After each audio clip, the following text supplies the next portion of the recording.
अस्सलाम वालेकुम, आप देख रहे हैं GTV न्यूज़ और मैं हूं शाइस्ता इकबाल और मैं हूं ज़ारा शफी। हेडलाइंस आपने मुलाहिज़ा की, बुलेटिन का बाकायदा आगाज़ करेंगे और सबसे पहले आपको बताएंगे आर्मी चीफ की ज़ेर सदारत 245वीं कोर कमांडर कॉन्फ्रेंस हुई है।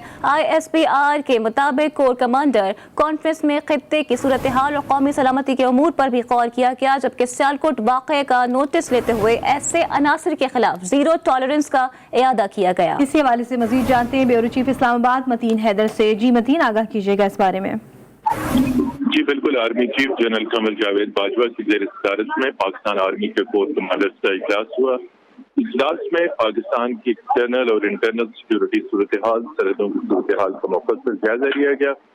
इस हवाले से कोर कमांडर्स को सिक्योरिटी की सूरत हाल पे ब्रीफिंग दी गई। Army chief general Qamar Javed Bajwa ने पाक फौज की इस जारी तरबियती प्रोग्राम से उन पर इत्मीनान का इजहार किया।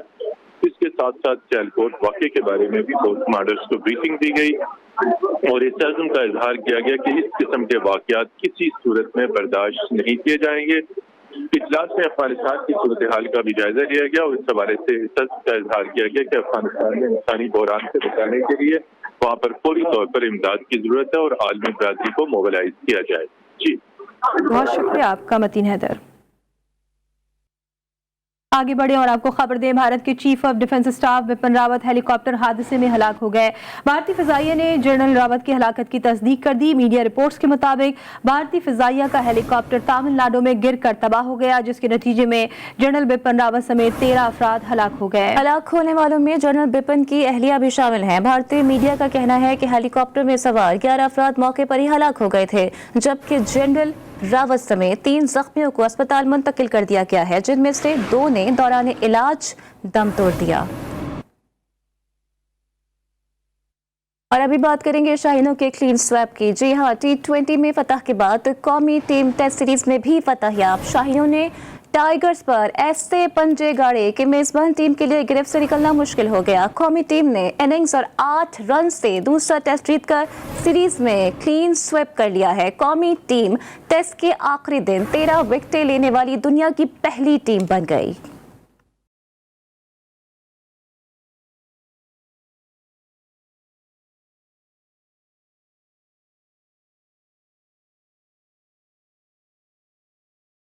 ढाका में खेले गए दूसरे टेस्ट मैच में कौमी टीम ने बांग्लादेश को 1 इनिंग्स और 8 रन से शिकस्त दे दी। फॉलो ऑन होने के बाद बांग्लादेश की इब्तिदाई 4 विकेटें 25 रन पर गिर गयीं।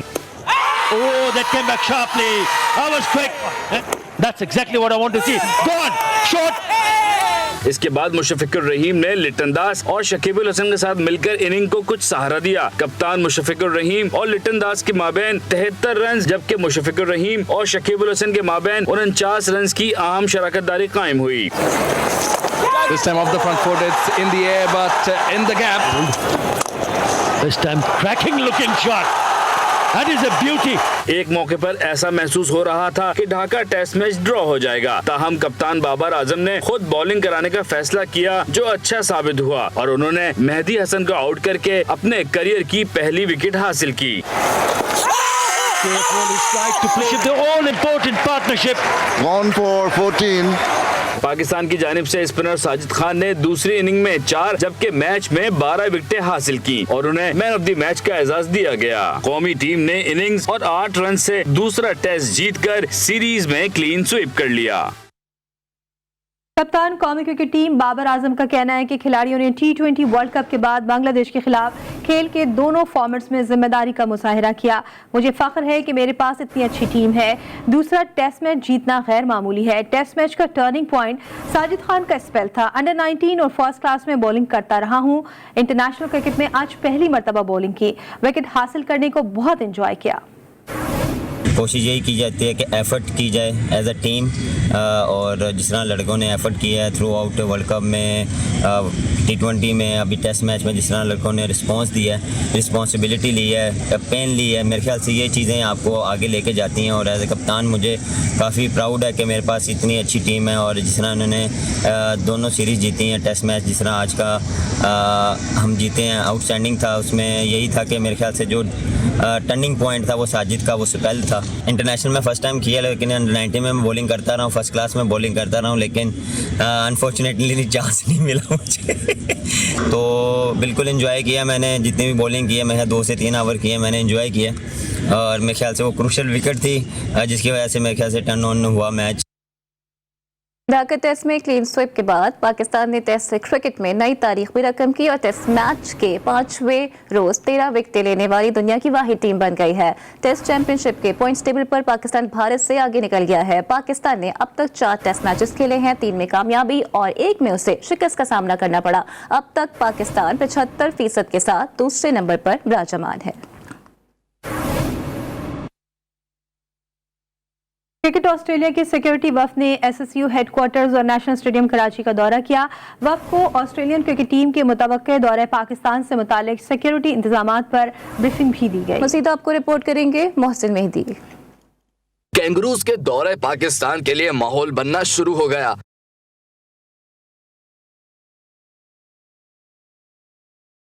कराची में मौजूद क्रिकेट ऑस्ट्रेलिया के 3 रुकनी सिक्योरिटी वफ्द को डीआईजी सिक्योरिटी मकसूद अहमद ने सीरीज से मुताल्लिक किए गए इंतजामात से आगाह किया। एसएसयू हेडक्वार्टर्स के बाद वफद ने नेशनल स्टेडियम कराची का दौरा किया, जहां वफद को ग्राउंड फील्ड का दौरा कराया गया।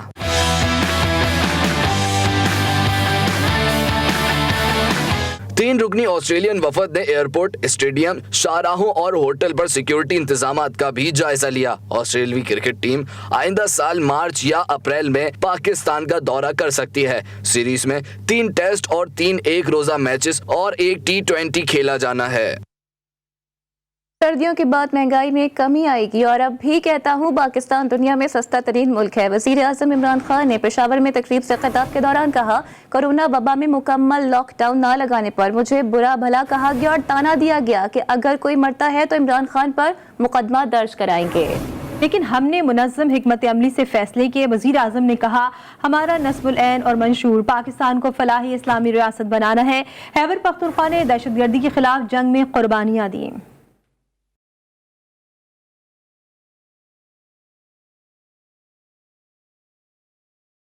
ये सर्दियों के बाद हमारा ख्याल है कि आहिस्ता आहिस्ता चीज़ें कीमतें नीचे आ जाएंगी। मैं अभी भी कहूँगा कि पाकिस्तान दुनिया में सबसे सस्ता मुल्क है। हमने उनकी कीमतें नीचे रखी, लेकिन जो बाहर से चीज़ें इंपोर्ट कर रहे थे उसका हम क्या करते? पहले कोरोना आया, बड़ा जोर लगाया मेरे पे लोगों ने कि जी लॉकडाउन कर दो, बंद कर दो, जिस तरह सारी दुनिया में हिंदुस्तान की मिसाल दी जा रही थी कि देखिए उन्होंने बंद कर दिया नरेंद्र मोदी ने, तो मैं भी कर दूं ताकि कोरोना ना फैले। और बड़ा मुझे बुरा भला भी कहा गया। 3 महीने मैंने बड़ी चीज़ें सुनी कि जी इसको पता नहीं है, किसी ने कहा इसके ऊपर FIR काट दो जो भी कोरोना से मरता है, क्योंकि ये लॉकडाउन नहीं कर रहा। हमारा जो नस्बुल ऐन था, जो हमारा मंशूर तब था, उसमें बड़ा वाज़ेह था कि हमने पाकिस्तान को एक इस्लामी फलाई रियासत बनाना है, जो कि पाकिस्तान की ऑब्जेक्टिव रेजोल्यूशन में।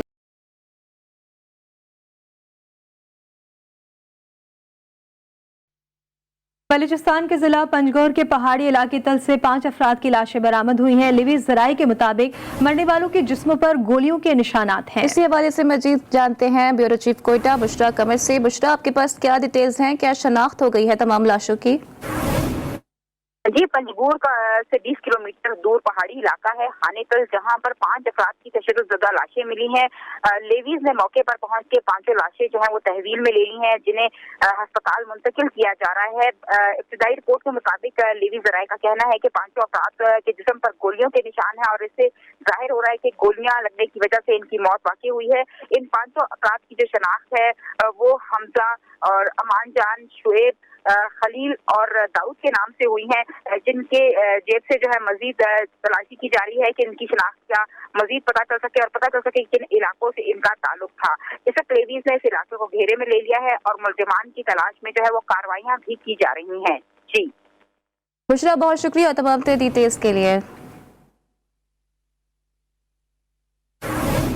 आगे बढ़ते और आपको बताते हैं झलमक्सी में बुध और बरड़ा बरादरी में जमीन के तनाज़े पर खूनी तसादुम के दौरान गोलियां चल गई हैं। 2 अफराद जाँ बहक, 1 लिवीज एहलकार फतह अली लाशारी शहीद, जबकि 2 अफराद शदीद जख्मी हो गए हैं। अपडेट आपको कर रहे हैं झलमक्सी से ये खबर आ रही है, जहां पर बुध और बरड़ा बरादरी में जमीन के तनाज़े पर खूनी तसादुम की इतलात मौसूल हुई हैं और तसादुम के नतीजे में गोलियां भी चली हैं। 2 अफराद मौके पर ही जाँ बहक हो गए हैं। 1 लिवीज एहलकार फतह अली लाशारी शहीद, जबकि में 2 अफराद के शदीद जख्मी होने की भी इत्तलात हैं, जिन्हें करीबी तिब्बी इमदाद के लिए अस्पताल मुंतकिल कर दिया गया है। Welcome back. अभी आपको बताएं कि महंगाई के सताए अहले वतन के लिए अच्छी खबर। ओकरा ने दिसंबर के लिए दरामदी LNG की कीमतों में कमी का नोटिफिकेशन जारी कर दिया। सोई नॉर्दर्न सिस्टम के लिए LNG की फी यूनिट कीमत में $3.05 कमी की गई है और सोई सदरन सिस्टम पर LNG की कीमत में $3.04 फी यूनिट कमी की गई।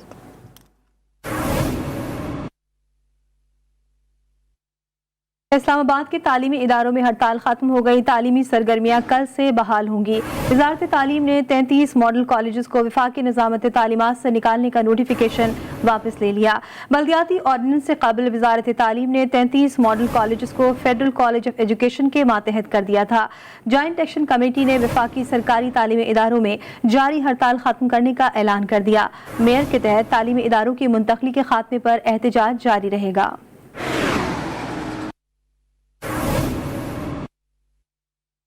और सियालकोट में प्रियंका कुमारा कत्ल केस में 8 मरकजी मुलजिमान को गिरफ्तार कर लिया गया है। गिरफ्तार मुलजिमान में लाश की बेहुरमती करने वाला जाकिर सलमान भी शामिल है। वीडियोस की मदद से मजीद 40 अफराद की मुलजिमान की हैसियत से शनाख्त कर ली गई है। 8 मरकजी मुलजिमान को गुजरावाला की ATC में पेश कर दिया गया। अदालत ने मुलजिमान को 13 रोज़ा जिस्मानी रिमांड पर पुलिस के हवाले कर दिया। पुलिस हिरासत में मौजूद मरकजी मुलजिमान की तादाद 35 हो गई है। 21 दिसंबर को 34 मुलजिमान को ATC गुजरावाला में दोबारा पेश किया जाएगा। एक मरकजी मुलजिम से तफ्तीश जारी है। तफ्तीश के बाद अदालत में पेश भी किया जाएगा। अब तक 140 मुलजिमान गिरफ्तार किए जा चुके हैं। 26 मुलजिमान को ATC कोर्ट गुजरावाला से 14 दिन का रिमांड दिया जा चुका है। आज रिमांड मिलने वाले मुलजिमान भी 21 दिसंबर को दोबारा पेश किए जाएंगे। और फैसलाबाद में कागज चुनने वाली खवातीन को तशद्दुद के दौरान बरहना किया गया या खवातीन ने खुद को बेलिबास किया। पुलिस तफ्तीश के दौरान अब तक किसी नतीजे पर नहीं पहुंच सकी। मुतासरा खवातीन घरों से गायब हो गई। दुकानदारों ने खवातीन पर चोरी का मुकदमा दर्ज कराने का फैसला कर लिया।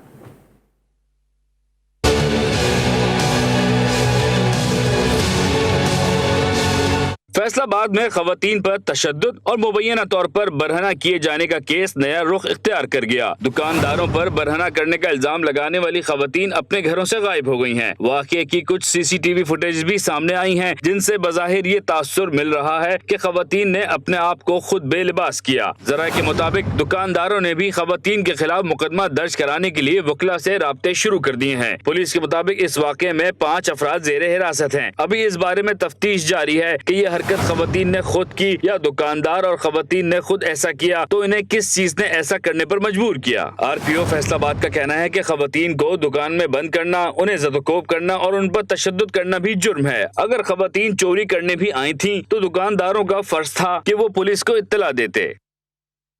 फैसलाबाद पुलिस ने खवातीन को हिरासत और तशद्दुद करने वाले मुलजिमान का रिमांड ले लिया है। अदालत ने मुलजिमान का 3 रोज़ा जिस्मानी रिमांड दिया है। पुलिस ने मजीद तफ्तीश के लिए 14 रोज़ा रिमांड की इस्तदा की थी।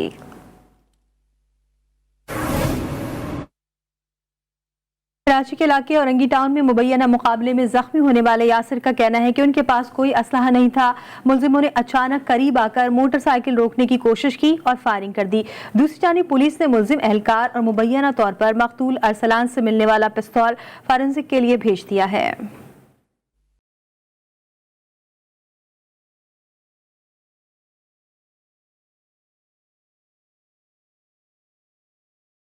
औरंगी टाउन में मुबैना मुकाबले की तहकीकात जारी। पुलिस ने गिरफ्तार पुलिस एहलकार तौहीद का जाती असला और मुबैना तौर पर मौके से मिलने वाला 30 बोर का पिस्तौल फॉरेंसिक के लिए भेज दिया। मुलजिमों के तहरीरी बयान भी लिए जा रहे हैं। दूसरी जानिब जाबहक तालिबे इल्म अरसलान महसूद के साथ जख्मी होने वाले यासिर ने भी पुलिस को अपना बयान रिकॉर्ड करा दिया। यासिर का कहना था कि वो कोचिंग के बाद वापस जा रहे थे। मुलजिमों ने इनकी नई 125 रोकने की कोशिश की और फायरिंग कर दी। हम कोचिंग से वापसी में आ रहे थे तो आहिस्ता आहिस्ता आ रहे हमारे साथ 0 मीटर 125 बाइक थी, कल शोरूम से निकाली। जैसे आए वो लोग अचानक से गाड़ी जाम की, फायर स्टार्ट की। पहली गोली मुझे लगी, दूसरी बच गई, तीसरी असर खान को लगी, वो गिर गया उल्टा। मेरे पीछे फायर की, मैं उसके लिए रुका लेकिन वो उल्टा लेटा हुआ था, मतलब कि गिरा हुआ था। कोई हौसला वासला नहीं, हम पढ़ने गए थे। उधर इंसदाद दहशतगर्दी मुंतजिम अदालत ने गिरफ्तार पुलिस एहलकार तौहीद और उमैर को 12 रोजा जिस्मानी रिमांड पर पुलिस के हवाले कर दिया, जबकि SHO औरंगी टाउन आजम गोपांग मफरूर हैं। लाहौर पुलिस ने रबा बरस कत्ल, डकैती और चोरी की वारदातों के आदाद-ओ-शुमार जारी कर दिए हैं। रिपोर्ट के मुताबिक रबा बरस मुख्तलिफ वाक़यात में 392 शहरी जान से गए। इसी हवाले से मजीद राबता किया है अपने नुमाइंदे वकार शौकत से। जी वकार, मजीद भी आपके पास क्या डिटेल्स हैं? बिल्कुल, लाहौर में रवां साल 11 माह में कत्ल, डकैती और चोरी की वारदातों में खौफनाक हद तक जो है वो इजाफा देखने में आया है, जिसके ये बात सामने आई है कि 11 माह में मुख्तलिफ वाक़यात में 392 शहरी जो है वो जान से गए। इसके साथ साथ 28 अफराद को डकैती मजम्मत पर कत्ल कर दिया गया। 11,500 के करीब चोरी की वारदातें पेश आई। मोटरसाइकिल, मोबाइल चोरी और छीनने की जो है वो 12,500 वारदातें रिपोर्ट हुई। इसके साथ साथ शहरियों का कहना है कि मुख्तलिफ जो है वो जेरे स्मार्ट मुकदमात जो है वो ताहाल हल नहीं हो सके और मुख्तलिफ जो कत्ल। जी वकार, बहुत शुक्रिया तमाम डिटेल्स के लिए। लाहौर मॉडल टाउन कचहरी से 2 रोज कबल फरार होने वाले 12 में से 5 कैदी ताहाल गिरफ्तार न हो सके। पुलिस अब तक सिर्फ 7 मफरूर कैदियों को गिरफ्तार कर सकी। पुलिस के मुताबिक 166 कैदियों को मुख्तलिफ जेलों से मॉडल टाउन कचहरी लाया गया था, जहां 2 ग्रुपों में तसादुम हुआ। कैदियों ने बख्शी खाने में तोड़फोड़ की और पुलिस पर पथराव करते हुए फरार हो गए। Welcome back. गुज़िश्ता दिनों औरंगी टाउन में जाली पुलिस मुकाबले का मामला, SHO की गिरफ्तारी ड्रामा निकली। DIG नासिर आफ्ताब ने भी झूठ बयानी से काम लिया। SHO आजम गोपांग लॉकअप हुआ ही नहीं, जबकि आज पेशी के दौरान भी उन्हें अदालत में नहीं लाया गया। इसी पर मजीद बात करेंगे अली रजा से। अली, ये क्या मामला है? जी हाँ, बिल्कुल। देखिए, अरसलान महसूद के कत्ल का मामला है, जिसमें जो दावा किया गया है हलीम अली शेख पुलिस लीडर और गुरसा की जानिब से कि झूठ बोला गया। हमें बताया गया था उनको कि ये जो SHO आलम गोपांग है वो गिरफ्तार कर लिए गए हैं। तस्वीर भी व्हाट्सएप की, मगर उसके बाद जो है उनको फरार करवा दिया गया। ये अहम इल्जाम जो है वो लगाया है और इसके अंदर FIR में भी नामजद किया गया था इनको, मगर अब अदालत में भी जो है वो मुलजिम को पेश नहीं किया गया। आलम गोपांग SHO है, तमाम जो सरापा एहतजाज भी हैं, वर्षा का मुगस्से का इजहार भी कर रहे हैं और उनका कहना है कि अहम पोस्ट पर बैठे DIG नासिर आफ्ताब साहब ने झूठ और गलत बयानी से काम लिया, जिसपे उन्होंने गुस्से का इजहार किया और वीडियो बयान में भी जारी किया है। उन्होंने कहा है कि ऐसी गलत बयानी नहीं करनी चाहिए। इसी की वजह से जो है वो बड़ा एहतजाज करने जा रहे थे, जो कि मौखर किया गया था, मगर अब उनको ऐसा महसूस हो रहा है कि पुलिस जो है अपने पेटी पर। बहुत शुक्रिया अली रजा अपडेट करने के लिए। मारूफ स्पोर्ट्स जर्नलिस्ट डॉक्टर नुमान न्याज के वालिद लेफ्टिनेंट जनरल रिटायर्ड हामिद न्याज 86 साल की उम्र में इंतकाल कर गए हैं। डॉक्टर नुमान न्याज ने ट्विटर बयान में इंतकाल की तस्दीक करते हुए कहा कि मेरे वालिद दयानतदारी के एतबार से आला तरीन और हकीकी इंसान थे। उनकी नमाज जनाजा कल बाद नमाज असर आर्मी कब्रिस्तान रेस कोर्स रोड रावलपिंडी में अदा की जाएगी। अल-फतह ग्रुप के CEO अनीस इकबाल शेख का कहना है कि जाती मफाद की खातिर उनके कारोबार को बदनाम किया जा रहा है। लाहौर से रिपोर्ट करेंगी सबा पाशा।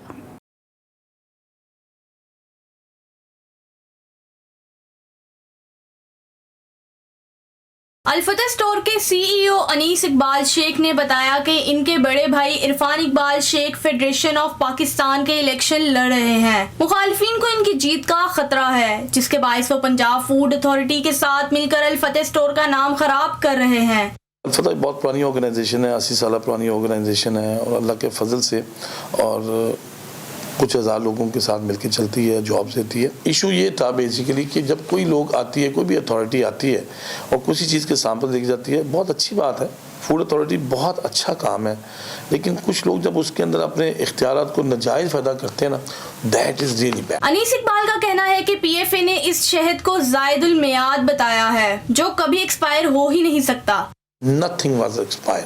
वैसे हनी वैसे भी नेचुरल प्रोडक्ट है, नहीं होती, वो एक्सपायर नहीं होती। चीज़ में को कहते हैं प्रॉब्लम थी जो कि नहीं थी, तो सिर्फ उस चीज़ों को बेचने में अल-फतह को निशाना क्यों बनाया गया।